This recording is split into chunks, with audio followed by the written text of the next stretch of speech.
જય શ્રી કૃષ્ણ મિત્રો, હું ભાવિકા આપનું સ્વાગત કરું છું હરિદર્શન ચેનલમાં। મેઘવતી કન્યાની વાર્તા। ધર્મસભામાં સૌનકજી સૂત પુરાણીને કહેવા લાગ્યા, હે શ્રેષ્ઠ મુનિ, હે મહાજ્ઞાની સૂતજી, આપની કથા સાંભળી અમે સૌ શ્રોતાજનો પાવન થયા છે। હવે કૃપા કરીને અમને કહી સંભળાવો કે પૂર્વકાળમાં પુરુષોત્તમ માસનું વ્રત કોણે કોણે કર્યું છે અને કેવા ફળની પ્રાપ્તિ થઈ તે સંભળાવવાની ઈચ્છા છે, તો એ સંભળાવો। સૂત પુરાણીજી બોલ્યા, હે ધર્મપ્રેમીઓ, હે મુનિઓ, સાંભળો। પુરુષોત્તમ એવું પાવન નામ પ્રાપ્ત થયા પછી અધિક માસ તે મલમાસ તરીકે તેનો સર્વ દુઃખોનું નિવારણ થયું અને તે પૂજનીય માસ બની ગયો। તે માસ દરમિયાન વ્રત, વિધાન, ઉપવાસ, આરાધના કરવાથી ભાગ્ય પલટાઈ જાય છે અને ભગવાન પુરુષોત્તમની કૃપા થાય છે। સુખ દુઃખ ભાગ્યને આધીન છે, વ્રતથી જ ભાગ્ય પલટાય છે। માટે અધિક માસ દરમિયાન ધર્મનિષ્ઠ બનવું અને વ્રત કરવું, આ માટે હું તમને એક દ્રષ્ટાંત કહું છું। મહાતપસ્વી એવા મેઘાવી નામના ઋષિને મેઘવતી નામે એક પુત્રી હતી। એ સર્વગુણ સંપન્ન અને સ્વરૂપમાન હતી। તે લાડકોડમાં ઉછરી હતી। ઋષિએ તેને ધર્મ, નીતિ, કલા, સંગીત, સાહિત્ય અને 64 કલામાં પારંગત બનાવી હતી।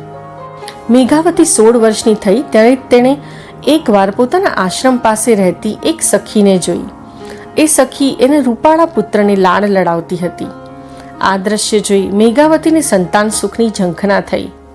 તેની અવસ્થા વિવાહ યોગ્ય થતા તે વિચારવા લાગી કે કયું વ્રત સખી જેવું સુખ મળે, કયા દેવની આરાધના કરું તો સારો પતિ મળે।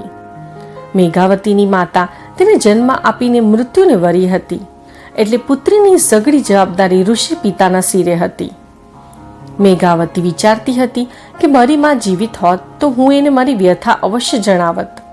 જો કે પિતા મેઘાવી ઋષિ પણ પોતાની કન્યા માટે ચિંતાતુર હતા। તેઓ સમયે સમયે કન્યા માટે લાયક વર શોધતા હતા। એકવાર ઋષિ ગંભીર માંદગીમાં પટકાયા અને અંતે વૈકુંઠ પામ્યા। પિતાના અકાળ મૃત્યુથી મેઘાવતીના શોકનો પાર ન રહ્યો। તે અત્યંત વિલાપ કરવા લાગી। ઋષિ કન્યાનો વિલાપ જોઈ આસપાસના લોકો દોડી આવ્યા અને મેઘાવતીને સાંત્વના આપી ઋષિ શબ્દના અગ્નિ સંસ્કાર કર્યા। મેઘાવતીએ પોતાના પિતાના આત્માના મોક્ષ અર્થે શ્રાદ્ધ તર્પણ કર્યા। તેની હાલત ગાય વગરની વાછરડી જેવી થઈ હતી। સમય વીતતો હતો। ધીમે ધીમે દુઃખ વિસારે પડ્યું। એક સમયે દેવયોગે મેઘાવી ઋષિના પરમ મિત્ર એવા દુર્વાસા મુનિ ફરતા ફરતા આશ્રમે આવ્યા। ઋષિ દુર્વાસા મહાક્રોધી ઋષિ તરીકે પંકારેલા હતા। તેઓ ભાગ્યે જ પ્રસન્ન થતા અને પ્રસન્ન થાય તો વહાલા વહાલા કરી દેતા હતા। પિતાના મૃત્યુથી શોકાતુર થયેલી મેઘાવતીએ દુર્વાસાને પોતાના આશ્રમે પધારેલા જોઈ શોક ત્યજી તેમનું ખૂબ જ ઉમળકાથી સ્વાગત કર્યું। ભક્તિભાવે કહેવા લાગી, હે દેવ, આપના પગલાથી મારા સ્વર્ગસ્થ પિતાનો આ આશ્રમ પવિત્ર બન્યો, મારું જીવન ધન્ય થયું। મુનિ કહેવા લાગ્યા, હે કન્યા, તે તારા ધર્મનિષ્ઠ તાતના કુળને દીપાવ્યું છે। તારો ધર્મ પ્રેમ જોઈ હું તારું શુભ ઈચ્છું છું। તારે કોઈ દુઃખ હોય તો મને કહે।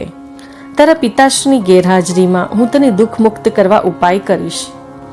ઋષિના વચન સાંભળી મેઘાવતી કહેવા લાગી, હે પરમ પૂજ્ય ઋષિ, હે પરમ પિતા તુલ્ય મહાત્મા, આ આશ્રમમાં હું એકલી રહું છું।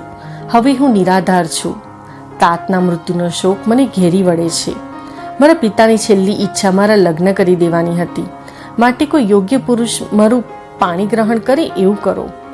બસ હવે એકમાત્ર એક દુઃખ આ જ રહ્યું છે। ઋષિ બોલ્યા, હે પુત્રી, તે તારું ખૂબ મોટું દુઃખ મને જણાયું છે, પરંતુ હવે તું એના નિવારણનો ઉપાય સાંભળ। દેવોને પણ દુર્લભ એવા વ્રતની હું તને વિગતે વાત કરું છું। દર 3જા વર્ષે અતિ પાવન એવો પુરુષોત્તમ માસ આવે છે। આ માસનું મહાત્મ્ય એવું છે કે આ માસમાં પવિત્ર નદી કે સાગરમાં સ્નાન કરનારો જીવ બ્રહ્મ હત્યા જેવા ઘોર પાપમાંથી મુક્તિ મેળવે છે।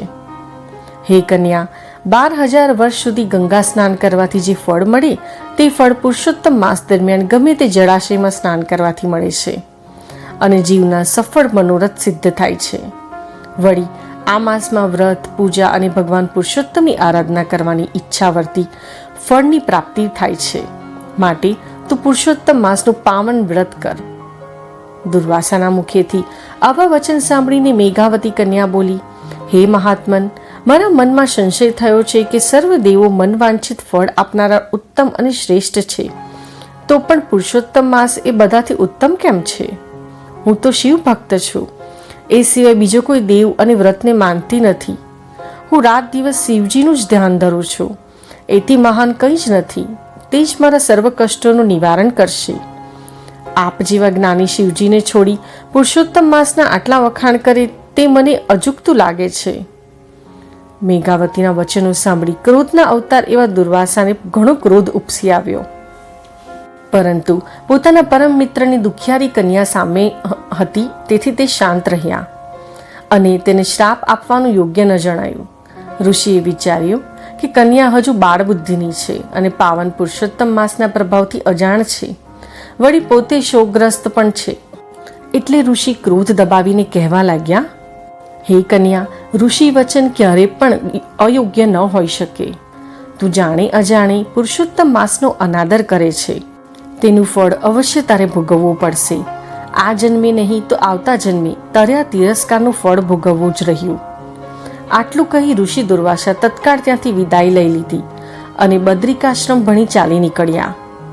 શ્રી પુરુષોત્તમ ભગવાનની જય. જય શ્રી કૃષ્ણ. આશા રાખું છું મિત્રો કે આપને આ વિડીયો પસંદ આવ્યો હશે.